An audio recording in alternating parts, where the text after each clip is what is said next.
Hello and welcome to the Flight Factor 777 V2 Ultimate. Now, if you notice in the top right corner, you'll see 2.0.10-alpha.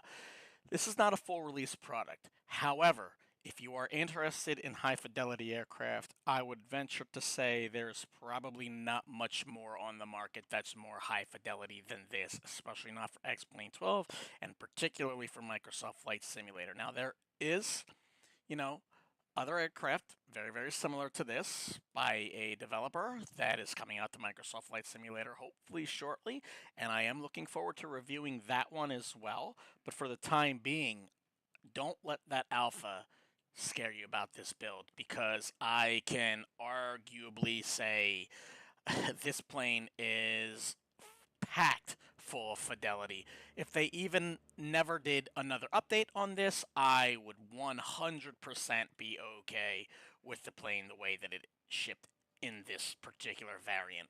So at the time of this video, it seems as though most of these systems are functional. Now, Flight Factor, I have reviewed their 757 V2 Professional, and it was a spectacular and still is a spectacular aircraft going several years on now.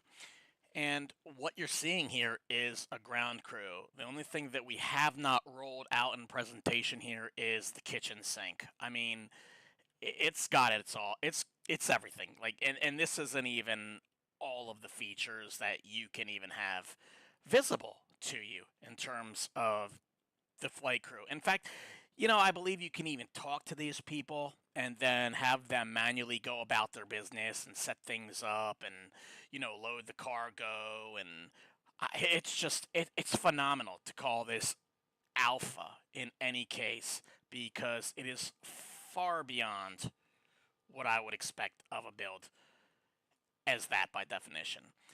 That being said, I mean, we're looking at brake sensors here, brake pucks, tire wear, detailed landing gear, struts and joints, right down to the clattering of the high bypass fans on these GE90s. As those blades are not under centrifugal load, they do in fact make those noises until they are tightened essentially in place by the centrifugal rotation of the functioning engine at RPM. But this is an aircraft that needed to be displayed essentially in the Flight Factor livery because it does come with multiple, but the only way to essentially pay homage to this release is indeed by going through this livery and looking at their house color. Just to pay a little bit of respect to the level of detail that you will notice in this aircraft. Obviously, probably have already seen. Now, in terms of, the range for the 200ER, which is what this is, I know it does not say ER next to the name there, but it is the 200ER. It is on the lower end of the range map capability for how far you can fly, but not in nautical miles. This plane can essentially fly roughly 8,000 nautical miles, or rather, 8,000 miles, and I believe somewhere's well into the 7,000 plus nautical mileage range. So more than capable of crossing continents and major bodies of water. I want to hop on board because we have to check out the flight deck, and this is not unfortunately going to be a flight video. That part will come as a follow-up. So let me show you what that video will essentially be. Right, so we are actually here on the paddock at Papa Hotel November Lima. That's Honolulu International. We're going to be flying to Romeo Juliet Tango Tango. That's obviously over here in Japan, right, on the left side of our lat long map there. And this is just a little bit of the data that you can see on the left hand in white for where we're going. And it is essentially Tokyo, Haneda Airport. It's about, what is it? Well over 3,000 nautical miles. So we are going to load up 200 passengers, give or take, depending on if people make their flight or not. and it's just to simulate the weight, and that essentially will be what we are going to have for the second portion of the review. Because again, you cannot review an aircraft like this in any short duration. Let's hop on board and check this out.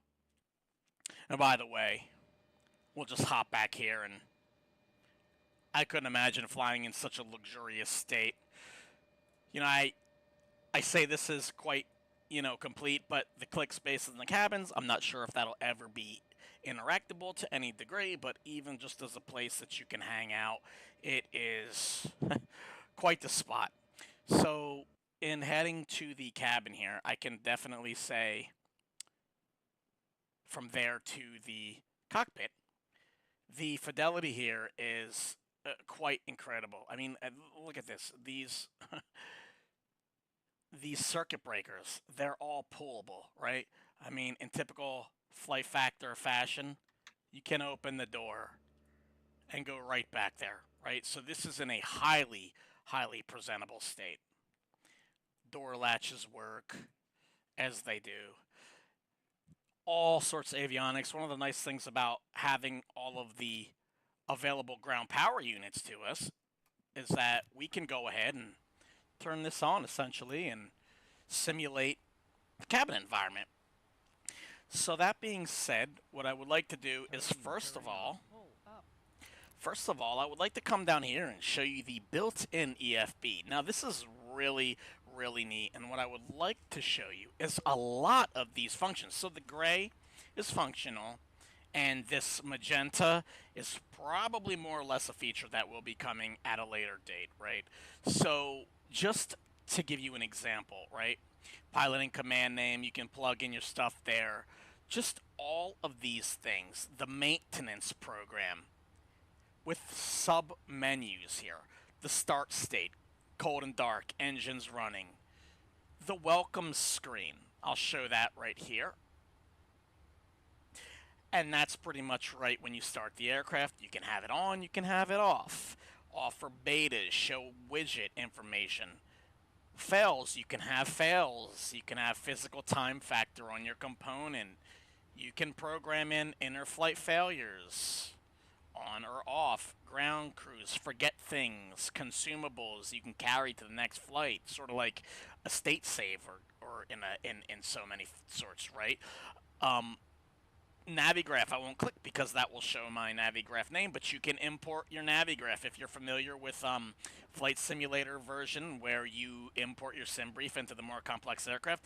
It is just as easy here, for sure. Terminal charts, airport charts. I've already gone ahead and pulled up Honolulu, right? So if you go into Honolulu, I mean, you can essentially see all of the very interesting details here with all the maps, the gates. I mean, it is quite extensive. And there's our shaker. So that's connect right up. I don't know if that's a Navigraph feature, but it's here and available. This is, remember, an alpha service. So briefing, flight plan overview. I've gone ahead and already loaded that in from the picture that I showed you there. Gives us all kinds of information. Essentially anything you would want to know is in here. Nav logs, flight levels, speeds, everything, right? I mean, we've got airplane page here. Look at this. All of these pages here. Doors, right? You can open and close doors. Ground services. All of... Yes, give me everything. All of the above. Weight imbalance pages. Right? Zero fuel weights, total fuel weights. File, or rather fill from SimBrief. Fuel planning. Weight summary. And mind you, this is essentially very, very nice looking. It's not like the Avi tab where you look at it and you might go, eesh, that doesn't please the eye very much. It's all here. Everything you would need to see. Pilot utilities. Heck, you can even communicate with the cabin crew. Now I've turned that off, but you can welcome them and you can talk to them and you can have all sorts of communications with them, have them do things for you, have them not do things for you. Configurations, right? So we've seen that page, but there's also situations, right? You can load up states however you desire. Effects, pilot height, what's your standard uh, viewing point of view, right? There's your crew interaction and voice. First officer auto performs the procedures. Highlighted for me. Easy mode, please. Crew voice communication. Yes, you can do that. There is a way to actually interact with them, and there is voice recognition, so you can talk to them. Asterisk, you can talk to them. Very cool. Scroll procedures, colors, anything essentially that you can think of. I mean, there's even a passcode to get into the door if you want to simulate cabin security. It's really, really cool. So we've got all that. You've got simplified loading, right? If you don't want to mess around with loading your fuel and loading your passengers, so on and so forth, you can actually just fill. And it gives you your CG right there. Load the airplane. Fantastic, you know? CG summary. It even shows you all of the highlighted areas where the weight is distributed with your passenger seating arrangement. Gives you your flight envelope, right? So if you're programming your FMS, visuals, visuals, visuals. This is what it's all about. Very, very complete. And mind you, alpha build. So you can initialize it. And there's also, if I go back in here, there's actually, well, matter of fact, let's just look up. You can even align, theoretically, from down there, right? You want to get your navigation reference system, your IRSs, or what your 777 would use. I'm not a 777 expert per se, but it's here, right? There's even ways that you can change the clickables. Now, I just have mine rotatable with the middle mouse wheel, but you can even have center mouse wheel click and rotate, left mouse button, middle, right mouse button, everything you want. It is all here. So one thing that I would like to do is, yes, we're using GPUs, but let's go ahead and start up the APU for power. And then we'll remove the power from our dual ground power units, since there's a primary and a secondary for a backup. Very cool. Lights, beacons, navs, logos. Here, here, and here. Sounds are all available.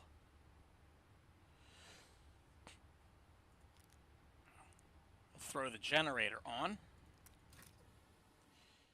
And then let's see if we can get, I believe that that started, right? We'll look down here on our instrument system. We'll start it up as we're on battery power now, but the functionality here, I want to press buttons. I want you to see how tactile this is. I want you to experience what a so-called alpha offers, because this version seems to offer a lot more than very many complete products that I have tried before, believe it or not.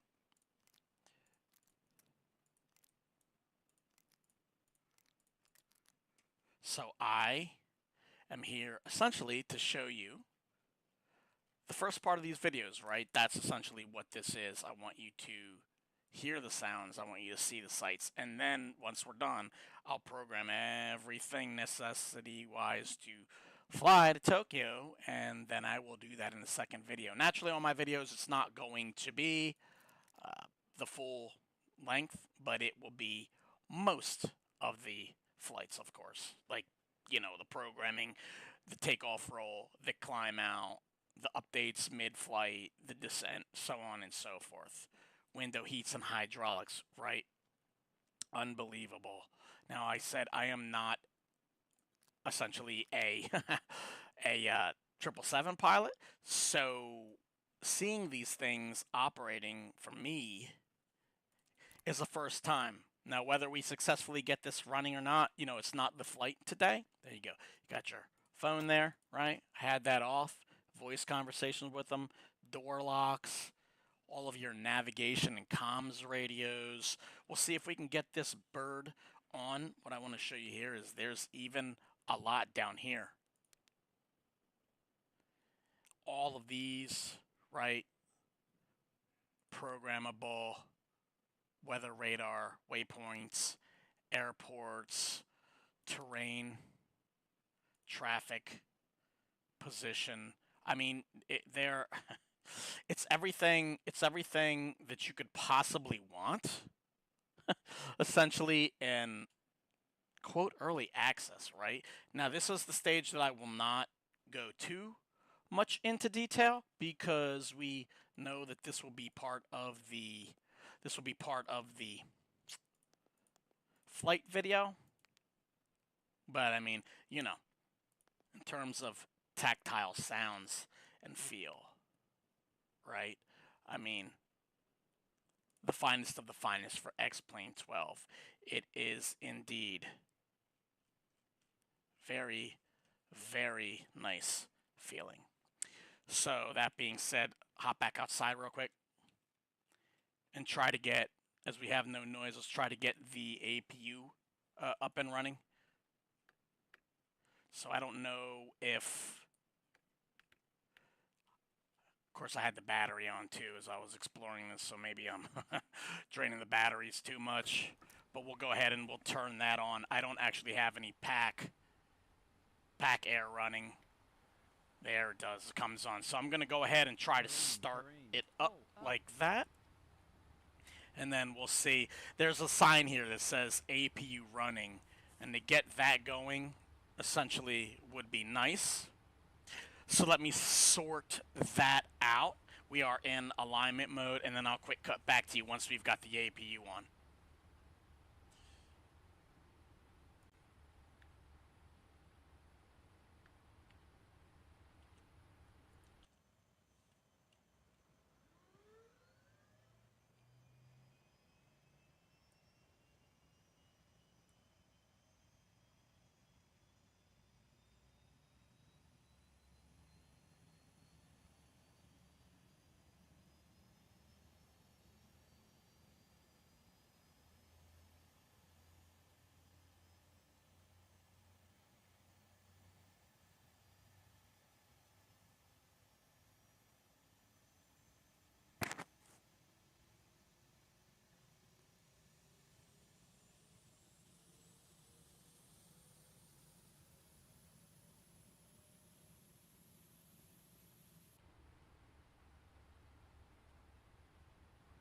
Okay, so the APU should be running. Let's throw the generator on.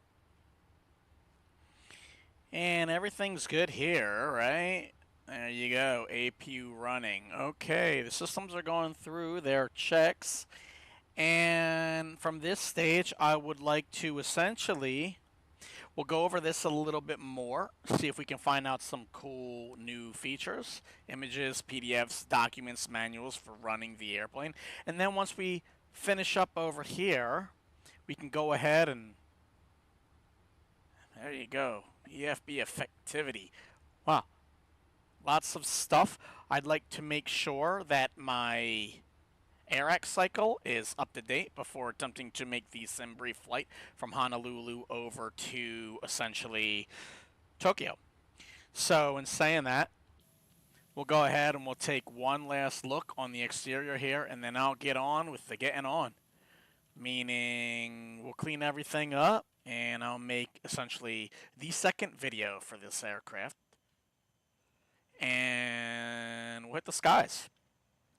So I am expecting really nice flight physics and ground roll, as this is a flight factor aircraft, and so far I have not been disappointed with any of their offerings. So for an alpha, I think this is quite remarkable.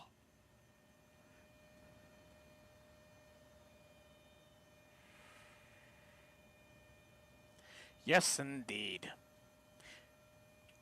Again, a little hard to review an aircraft that essentially has this much detail in a short amount of time, so I kind of wanted to break down the very first video and show you the internals so that I can just flow through the next takeoff and landing and all the rest of that for the real flights without having to explain all that. So in the next video, hopefully that'll be coming up shortly for you all out there.